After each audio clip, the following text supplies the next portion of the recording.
नमस्कार प्रेक्षक मंडळींनो. तर आपल्या युवा मराठी चॅनलवर नवीन असाल तर युवा मराठी चॅनलला सबस्क्राईब करा. तर आजच्या भागामध्ये घडतं असं, इकडं जे राणी ते आता सगळेजण तिथे बोलत असतात. तर आता लगेच जे हे आहे तिथं आलेले ते दादासाहेब महाडिक तो म्हणत असतो की हे बघा, आम्हाला काही घेणं नाही आहे तुमचं. हे बघा आबा, तो आम्हाला एवढे दिवस फसवलं. माझ्या पोरांना तू त्याच्या घरामध्येच नोकर बनवून ठेवलं होतं आणि आता बघ मी काय करेल तुमच्यासोबत. तुम्ही कुणीच या घरात थांबायचं नाहीये. मला माहीत नाहीये काही बाकीचं असं म्हणतो. तर आता लगेच जे बाबांते आहेत त्यांना खरंच आश्चर्य धक्का बसतो. तर इकडं जो इंद्र आहे तो मनातल्या मनात विचार करतो की हे सगळं माझ्यामुळं घडतंय, माझ्या चुकीमुळं हे सगळं घडतं आहे. माझ्यावर अशी खोटी आळ लावली, मी असं करायला नको होतं, माझ्यामुळे आबांवरती ही वेळ आली आहे असं तो विचार करत असतो. आणि इकडं आता जे दादासाहेब महाडिक ते आहेत ते विक्रांत ते सगळेजण म्हणतात की चला आपण होळी पेटवूयात. आणि सगळेजण आता होळी पेटवायला जातात. आणि आता होळी पेटवायला दादासाहेब महाडिक म्हणतात चला तुमच्यासोबत करूयात आम्ही शेवटची होळी.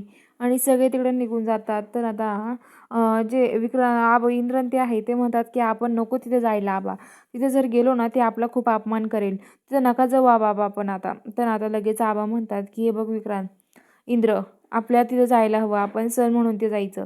त्यांचं काही बोलण्याकडे लक्ष द्यायचं नाही, ते आपला अपमान करणार आहे पण आपण काहीच बोलण्याकडे लक्ष द्यायचं नाही आणि काहीच म्हणायचं नाही असं म्हणत असतो. तर ते म्हणतात ठीक आहे मग.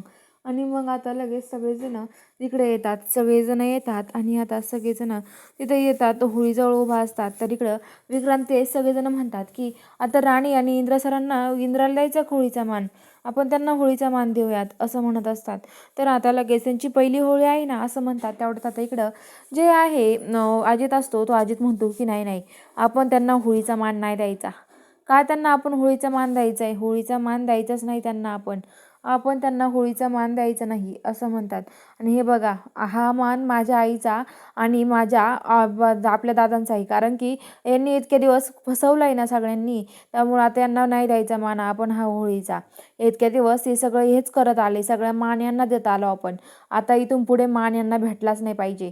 काही झालं तरी मी यांना मान नाही देऊन देणार विक्रांत दादा.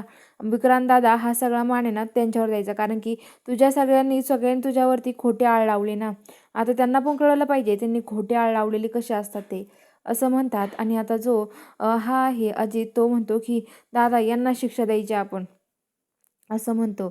आणि आता लगेच विक्रांत म्हणतो की हो, शिक्षा तर यांना द्यायची आपण, पूजा तर यांना मान द्या, पूजाचा मान द्या यांना असं म्हणत असतात. आणि आता पूजाचा मान हा त्यांना देतात. जे हे आहेत रत्नकाकीन ते, त्यांना पूजाचा मान भेटतो आणि ते पूजा करायला घेतात. तर आता ती पूजा करतात. आता बाकीचे सगळेजण आजूबाजूला जे उभा आहे विक्रांत ते अजित ते सगळेजण तोंडाला हात लावून ओरडतात अबब असं म्हणतात. आणि म्हणतात की ज्यांनी विक्रांत म्हणतो की हे बघा, ज्यांनी आम्हाला फसवलं ना त्यांचं कायम वाटोळू दे असं म्हणतो. आणि इकडं आता अजित म्हणतो की हे बघा, ज्यांनी माझ्या ज्यांनी माझ्या भावावर खोटे आळ घेतले, माझ्या वडिलांना लपून ठेवलं, त्यांचं कायम वाटोळाच होऊ दे असं तो पण म्हणतो. आणि इकडं आता जे हे असतात आपण ते गरिबांती बघत असतात आणि आता ते काही पण त्यांना फसवतात. आणि इकडं आता जो हा आहे दादासाहेब महाडिक, तो पण आपण त्यांना काही पण वाईट बोलतो ना आबाबा करतो. आणि आता सगळेजण त्यांच्याकडे बघत राहतात. तेवढ्यात इंद्र म्हणतो हे माझ्यामुळं घडतंय, मी यांना असं म्हटलं नाही पाहिजे, यांनी माझ्यामुळं आबांचा इतका अपमान होतोय, त्यांना पूजेचा मान नाही भेटत आहे, ज्यांना इथे एवढा मान होता त्यांना तिथे आता मान नाही भेटत आहे असं तो विक्रांत इंद्र म्हणतो. त्याला खूप वाईट वाटतं. आणि इंद्र आता तिकडे विक्रांतकडे जातो, म्हणतो की हे बघा विक्रांत दादा, तू हे सगळं करतोय ना ते असं करू नको. अरे का तू असं वागतोय, तुला काही कळतं की नाही, अरे आबांना त्रास होईल माहिती का यांनी, तू असं वागू नको विक्रांत दादा असं म्हणत असतो.